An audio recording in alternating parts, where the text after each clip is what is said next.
Good evening. Thank you for inviting me to be here tonight. It's quite a coincidence that I'm here. I live in Peru for 9 months out of the year and live in Seattle for 3 months out of the year fundraising for our organization.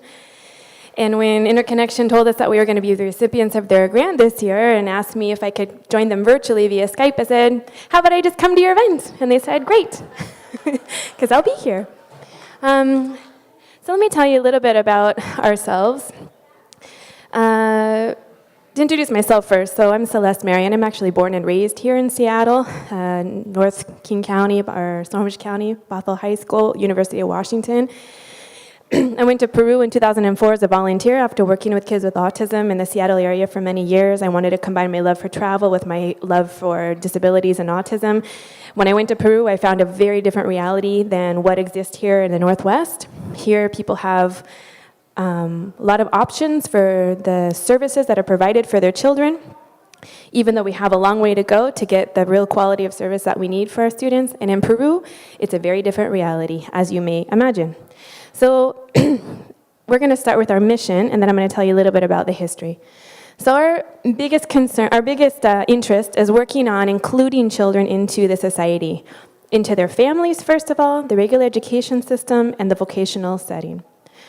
We actually currently have a population of 60 students with autism, Down syndrome, cerebral palsy, other intellectual disabilities, from little guys, 3 years old, all the way up to 25 years old.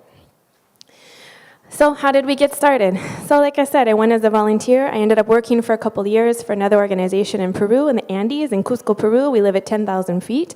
I met a Peruvian school teacher, and she's been working for the state school for 25 years. She said, just to let you know, I've got 5 minutes here, okay? So this is like a 40-minute speech wrapped up into 2 seconds. Peruvian school teacher said, I am sick of the way that my country serves children with special needs in the state school, talking about 15 to 20 kids in a classroom with one teacher, no assistants, no teacher training, no higher education to train teachers. And nobody really interested. We're talking about a culture who still sees disability as a shame, as a pity. Most of these children are hidden behind doors. They're not even taken out of their homes. And I said, I worked for a non-governmental organization in Peru, and I'm sick of the way that it's run. Nobody knows what they're doing. Nobody has an interest in the kids. You're still working with a culture who doesn't put value on the children. So how can you train teachers to train kids if they don't even care about what's going to happen to them? My first day at the school, I said, I'm going to work with that young adult. And she goes, don't even worry about it. They're never going to do anything with their life anyway, so just come and have a coffee in the kitchen. Okay, so I said, let's see if we can do something. So my associate, Mercedes, and I, we started the project in 2007 in the living room of her house with 2 kids. We worked that way for about 2 years. And today, in 2009, we opened as the first private, federally recognized nonprofit school for special education in the region of Peru. We still, to this day, in the whole state of Cusco, we're talking about over 1 million people, are still the only school.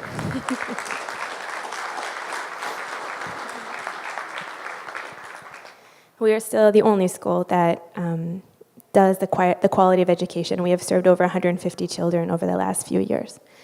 So what do? We've got 3 major programs. The school that we founded has 3 different programs within the school. My background is autism education, so we have developed probably the most innovative autism education program for that culture. We have not applied U.S. standards in a developing country like a lot of Americans like to do. We know the best. We have the best way. We're going to go into those countries and do exactly what we do here in America. That doesn't work, you guys, around the world. You have to go and take your knowledge and adapt it to the reality of the people and the population and the families that live in that area. So we have learned to identify autism, learned to empower families, and learned to build in structures that have an educative base here within the culture. We also work with significant disabilities. We're talking about children that have severe language impairments, severe physical impairments, and severe independent impairments. So kiddos in wheelchairs that maybe are not able to speak or move or can maybe just communicate with their eyes. And that's a very interesting population to work with because they are the most isolated and hidden from the community. One, for mobility reasons. It's very hard to take these children out into the community. We don't have access to wheelchairs very much.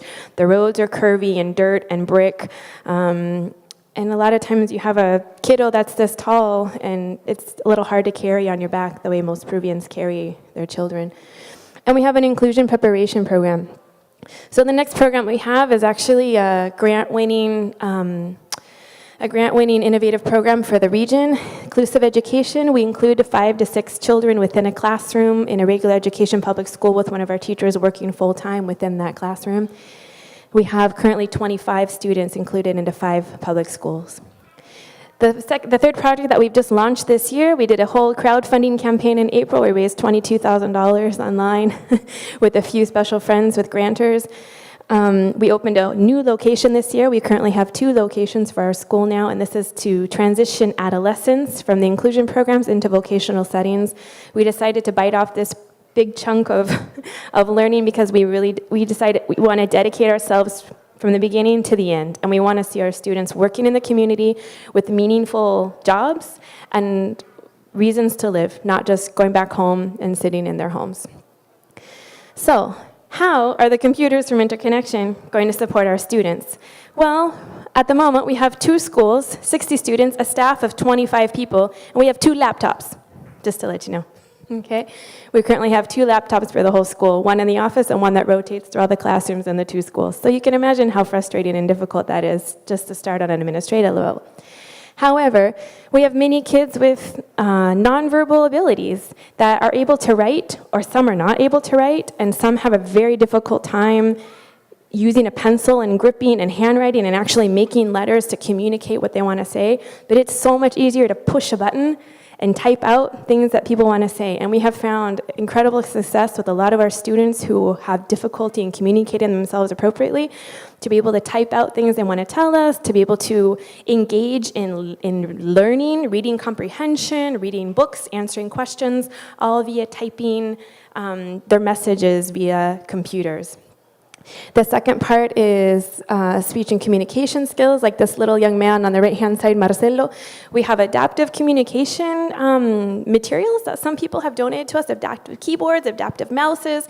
A young man like Marcelo has very severe mobility issues, but it's very easy for him. We have a big old keyboard with keys about this big for him to answer yes and no in different questions. Why is this important?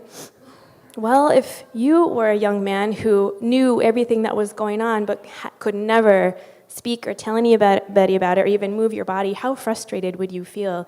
Just the ability to be able to answer yes or no to a question, or choose what flavor of ice cream, or choose what color of pencil that you want to use, gives you control and power and a sense of meaning in life, right? So that's a major program that we'd like to implement with our children with significant disabilities.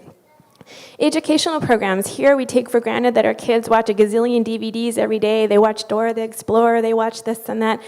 But actually those programs are really awesome, and we don't have access to them. Our students don't have access to them. They don't have access to have them in their leisure time, to play and to learn. Our teachers are dying for these kinds of opportunities to use within their teaching with our students. Interactive learning, same thing. You guys have seen some of these DVD programs where you can choose a color, you can choose a number, you can count, all that kind of stuff. It's very important for a lot of our students. And language comprehension, reading, writing, storytelling, listening, speaking, interacting, and internet, everything that you can do with access to internet. Okay, so this is how computers will start to change the lives of our students. It's going to change everything. We've got. I never actually thought how it could. I had to really think about what we would do with the computers because we've never had the opportunity to use them. So I had to think about everything we would like to do with these computers. So here we go. Next slide. So this is a big group of our students on Autism Awareness Day. With 3rd year in a row, we do Autism Education March. And thank you for your time. Did I make it? Thank you so much. Wow, that's powerful. To think that a computer could unlock the world for a child who hasn't been able to communicate directly, that's amazing. That's an incredible gift. So I'm here to now do something that we're not used to doing at interconnection.org. We're really wanting to embrace the joy of giving tonight with you. And you just heard an amazing story. Celeste has done an incredible job building this from nothing. And you know she's not in it for the money. She's in it for the joy of being able to give opportunity. And tonight, you have the opportunity through your donation to give opportunity as well. And so, as a board member, I'm going to set a good example, and I'm going to start off by actually saying, I'm going to actually start by donating $100 from me. And in the process, I'm going to kind of demo for you the process that's on the table that is in front of you.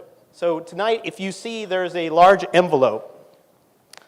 And in this large envelope are some cards. And on these cards, you have the opportunity to donate cash or a check or a credit card. And we'd love for you to do what I'm doing right now, which is I'm going to take my $100 donation, I'm going to put it with this card, and I'm going to put it in this envelope. And this, by the way, because I work at Microsoft, this $100 donation is going to be matched. And it's going to be a $200 donation.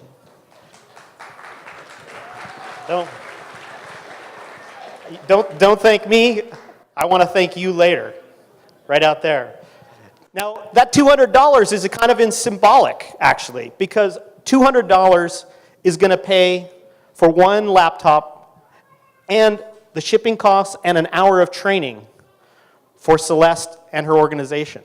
So right now, the good news is, based on the great efforts of Rasmus and Charles and the InterConnection.org team to rally around Manos Unidas, we've already raised $1,000. Actually, now $1,200. Right? But you can see we have a goal here. We have a goal of 25 laptops. So we've only scratched the surface. And we need your help tonight. Now, if you've already donated and you're part of that $1,000, thank you. Thank you for your support, and we really appreciate it. Thank you for coming here and really learning more about the work that we do. But if you haven't donated, I hope you'll think about it. If you can't do it tonight, do it later. But we'd love to have you participate and really help us to meet this goal. Because as you can see, there's tremendous need. And 25 laptops could really be a game changer for an organization like Manos Unidas. So we hope you'll join us tonight and participate in something very new for us. But remember that we're really fundraising for this organization. We're adopting them, much like we adopt many others in our grant program and provide them with enabling technology. And we hope you'll join us in participating. The other thing I want to do is I want to thank now one of our board members who couldn't come here, Marcus, who's our treasurer and also is the CFO of Talking Rain. He was kind enough to actually have Talking Rain give a donation of $250 and provide all of the non-alcoholic beverages, I think, that we have here. So I want to thank Talking Rain as well as Marcus for doing that for us. Oh, is Marcus here? Oh, I'm so sorry. I thought he wasn't going to be here. Hey, Marcus, thank you. Everybody received that test with their programs. Say what? They received it with their programs. Okay, okay. So I just was informed that these pledge cards were actually with your program. So if you look at the program that you got, you'll find the pledge card. It's not in the envelope, but when you do fill out the pledge card and put in the envelope, you can put it in this big envelope that's on your table. Thank you, Rasmus. Sorry. So finally, let me leave you with one story. It's a personal story of mine and why I continue to actually be a part of InterConnection.org and donate my time. I had the opportunity to work for the Gates Foundation for a little while on a project in Vietnam where we were enabling internet access through rural post offices to about 900,000 people in villages all across the country. And I was on a field visit and I went to a library where they were just piloting having computers and internet access for free for anybody to come in and use anytime they wanted to. In a small village in the south of Vietnam, in a place called the Mekong Delta. You might remember the Mekong Delta from your history books. In that library was a young man who's about 16 years old, 17 years old actually. His name was Nguyen. And I asked Nguyen why he was there. What was he doing? And he said he was studying math, and he was actually on the internet using Google and actually studying math problems and learning very complex math. And I asked him, well, why? And by the way, let me set the stage here. This was in the middle of July, and it was about 105 degrees and about 80 to 90% humidity, and there was no air conditioning. And yet, Nguyen was coming to a library to access the internet and a computer to study math. And the reason why was Nguyen was hoping to be the first child in his family to go to university. And he was studying for an exam that wasn't going to happen for another 9 months. He was there in 105-degree temperature learning math, and he was the son of a pig farmer who had never had a child go to university. That's the power that technology and internet access can provide. It's the opportunity.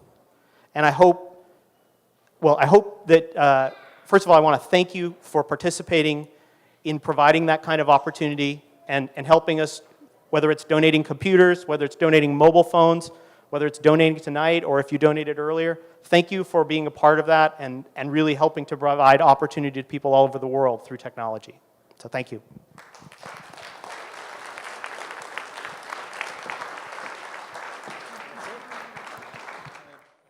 In closing, I just want to thank everybody. I especially want to thank Rasmus, who really kind of helped put all this together and organizing it. He's the guy who really makes all this happen every year. And this year it was really easy because we rented this space and we didn't have to clean up the warehouse. So it was a heck of a lot easier. And so just once again, I want to thank everybody for your support.